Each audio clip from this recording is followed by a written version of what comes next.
Hi viewers, welcome to our channel. మానవత్వం మంట కలిసిపోతోంది. పిల్లల్ని కానీ చెత్త కుప్పల్లో వేసేస్తున్నారు.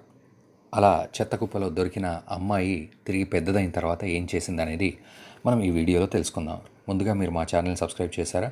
లేదు అంటే చేసుకోండి. బోలెడన్ని అప్డేట్స్ రెగ్యులర్గా మీకు అందుతూ ఉంటాయి. అయితే నిజానికి చెత్త కుప్పలో ఒక వ్యక్తికి ఒక చిన్న అమ్మాయి దొరికింది. ఆ అమ్మాయిని ఏం చేయాలో అర్థం కాక, మొత్తానికి ఎవరికి ఇవ్వాలో అర్థం కాక రామ్లాల్ అనే వ్యక్తి మెల్లిగా పెంచుకోవడం మొదలుపెట్టాడు. అలా ఆ చిన్న పిల్లను తనతో పాటు పెంచుకుంటూ పెద్ద చేశాడు. అలా పెద్ద చేసిన తర్వాత ఆ అమ్మాయి చక్కగా చదువుకోవడం మొదలుపెట్టింది. అలా బాగా చదువుకొని ఆ అమ్మాయి ప్రతి క్లాస్లోనూ ఫస్ట్ ర్యాంకర్గా మారింది.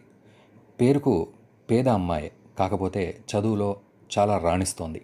అద్భుతమైన చదువు చదువుతోంది. అన్ని క్లాసులు ఫస్టే ఉంటుంది. ఏ క్లాస్లో ఉన్నా కూడా పూర్తిగా ఫస్ట్ ర్యాంకర్గా నిలిచింది.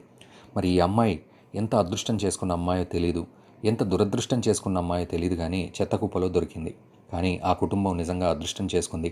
రామ్లాల్ నిజంగా అదృష్టం చేసుకున్నాడనే అనాలి. ఎందుకంటే ఆ అమ్మాయిని ఎంతో ప్రేమగా పెంచాడు. తల్లిదండ్రులు లేరన్న బాధను తీర్చే విధంగా రామ్లాలే అన్నీ పెంచాడు. అలా క్రమంలో రామ్లాల్తో చదువుకు సంబంధించి ఎటువంటి ఖర్చు పెట్టనీయకుండా అన్నిట్లో ఫస్ట్ ర్యాంకులు వస్తూ ఎదిగి చివరికి డాక్టర్గా మారింది. ఇప్పుడు ఆ అమ్మాయి డాక్టర్గా బాగా సంపాదిస్తుంది. చెత్త ఏరుకునే రామ్లాల్ ఈరోజు చెత్త ఏరుకోవడం కాదు, ఆ అమ్మాయి చక్కగా అతనికి ఒక ఇల్లు కొనిచ్చింది, మంచి బండి కొనిచ్చింది, చక్కని బట్టలు కొనిచ్చి చక్కటి తిండి పెడుతోంది. చూసారా?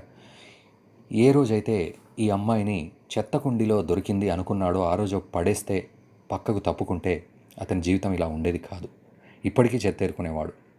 కానీ ఎప్పుడైతే తాను మానవత్వం ప్రదర్శించి బాధ్యతగా ఆ పిల్లను కష్టపడి పెంచాడా, ఆ కష్టానికి తగ్గ చక్కటి పుణ్యం ఫలితం అంతా కూడా అతనికి రాజభోగాన్ని అనుభవించే విధంగా చేసింది. కాదంటారా చెప్పండి?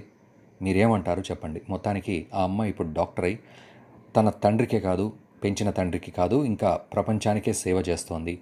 పేదవాళ్ళు ఎవరైనా ఉంటే వాళ్లకు ఉచిత వైద్యం కూడా చేస్తూ గొప్ప పేరు సంపాదించుకుంటోంది. మీరేమంటారో కామెంట్ చేయండి. మరిన్ని అప్డేట్స్ కోసం మా ఛానల్ని సబ్స్క్రైబ్ చేయండి.